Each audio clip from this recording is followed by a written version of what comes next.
Hi guys, welcome back to the channel. So ఈరోజు అయితే day 15 నా బుజ్జి కార్ మీద నేను వర్క్ చేస్తున్నాను. సో మార్నింగ్ అయితే వర్క్ స్టార్ట్ చేసేసాను.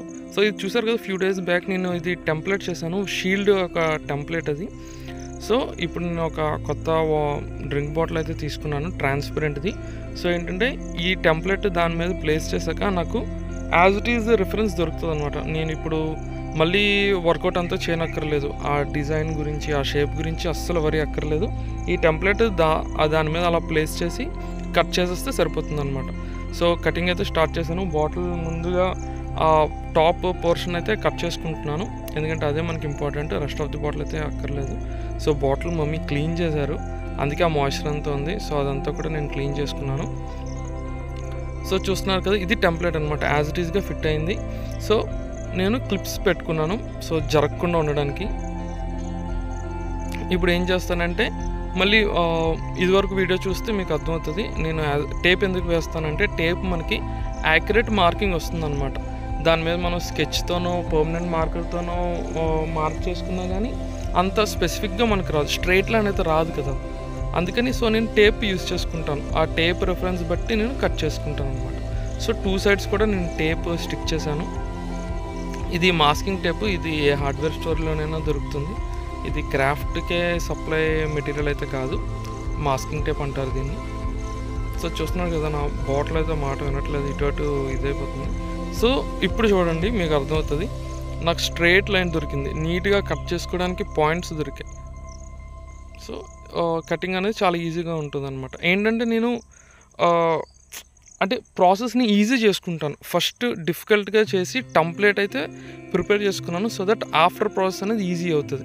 ఇప్పుడు చూడండి, ఈ కొత్త బాటిల్ మీద ఇప్పుడే కనుక నేను స్టార్ట్ చేసి ఉంటే చాలా డిఫికల్ట్ అయ్యేది, గీతలు పడిపోతాయి. ఆఫ్కోర్స్ అప్పటికి గీతలు పడిపోయి, బట్ ఇంకా చండాలంగా తయారయ్యేది. అందుకే నేను ఇప్పుడు కూడా టెంప్లెట్ అనేది ప్రిపేర్ చేసుకున్నాను, సో దట్ తర్వాత టాస్క్ అనేది ఈజీగా ఉండడానికి అనమాట.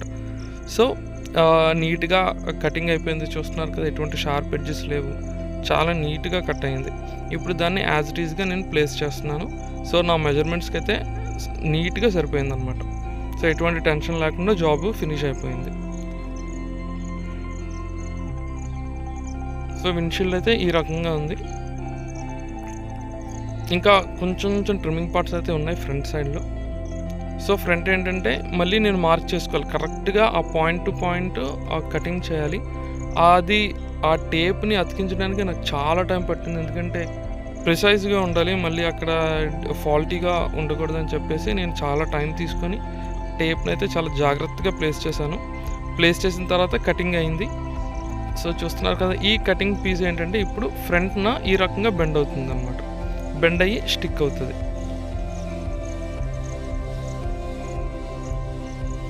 కెమెరా యాంగిల్ మార్చుంటే బాగుండేదేమో అనిపించింది ఇక్కడ. సో గైస్, విండ్షీల్డ్ అయితే అయిపోయింది, అండ్ ఫ్రంట్ పార్ట్ కూడా చూస్తున్నారు కదా, ఆ రకంగా ఉంటుంది అనమాట.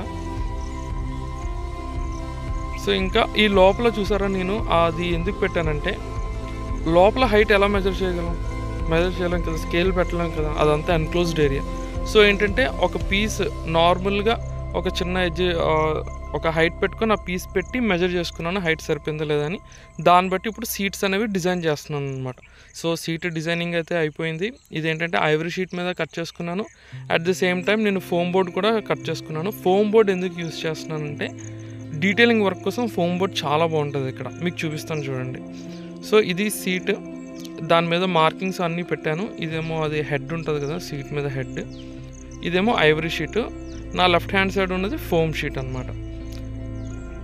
సో ఇప్పుడు ఫోమ్ బోర్డ్ మీద అలాగా డ్రాయింగ్ వేసాను కదా, ఆ డ్రాయింగ్ ఉండదు, ఎందుకంటే కలర్ వేసాక పోతుంది, కానీ నాకు దాని మీద డీటెయిలింగ్ కావాలి. సో ఏం చేస్తున్నానంటే, చూస్తున్నారు డీటెయిలింగ్, ఆ డీటెయిలింగ్ కోసం నేను ఏం చేశానంటే, ఇది క్రాఫ్ట్ సప్లై బ్యాంబూ స్టిక్ లేదంటే టూత్ పిక్ అయినా తీసుకోవచ్చు. సో దాంతో ఈజీగా డ్రా చేయొచ్చు అనమాట. దాంతో ఎప్పుడైతే డ్రా చేస్తామో అది లోపలికి గుచ్చుకున్నట్టుగా ఉంటుంది. మీకు చూపిస్తాను చూడండి, డెప్త్ వస్తుంది, ఆ డెప్త్ చాలా బాగా వచ్చింది. చూస్తున్నారా ఆ డెప్త్ ఎలా వచ్చిందో. సో సీట్స్ అయితే ఈ రకంగా తయారయ్యాయి. ఇప్పుడు దీన్ని కలరింగ్ చేయాలి.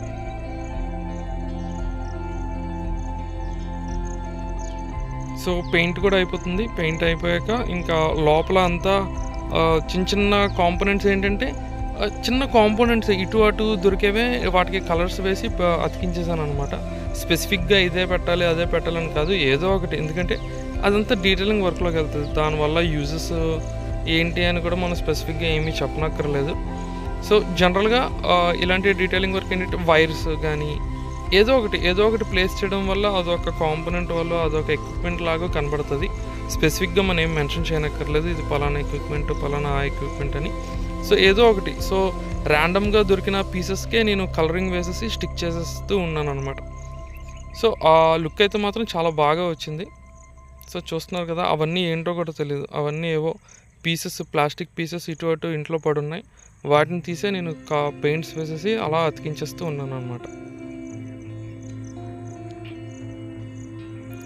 సో మొత్తం క్యాబిన్ వర్క్ అయిపోతే ఇంకా మొత్తం ఫినిష్ అయిపోయినట్టే. సో చూస్తున్నారు కదా, మొత్తం ఆల్మోస్ట్ అయిపోయింది. ఇంకా ఒక్క స్టీరింగే పెండింగ్ ఉంది. ఆ స్టీరింగ్ కూడా ఇప్పుడు పెట్టేస్తాను. సో చూస్తున్నారు ఇది స్టీరింగ్ ఏంటంటే ఫోమ్ బోర్డ్ అండ్ ఐవరీ షీట్తో తయారు చేశాను. దాన్ని కూడా స్టిక్ చేసేసాను. అండ్ విండ్షీల్డ్ కూడా పెట్టేశాను.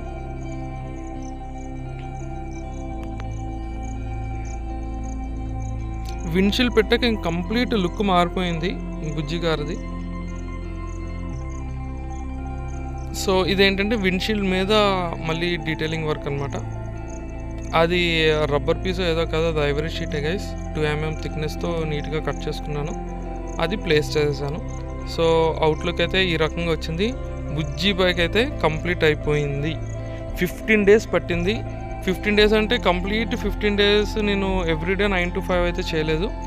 నేను మోర్ దాన్ 8 hours చేశాను.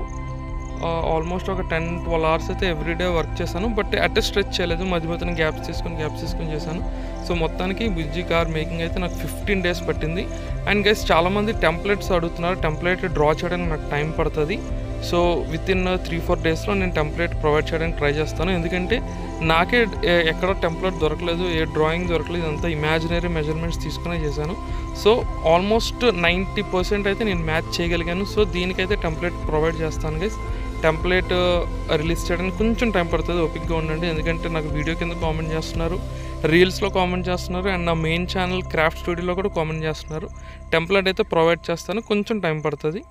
ఎందుకంటే నాకు వేరే ప్రాజెక్ట్స్ కూడా ఉన్నాయి. సో మీకు ఎలా అనిపించిందో కింద కామెంట్ చేయండి, సబ్స్క్రైబ్ చేయండి గైస్ నా వర్క్ నచ్చినట్లయితే.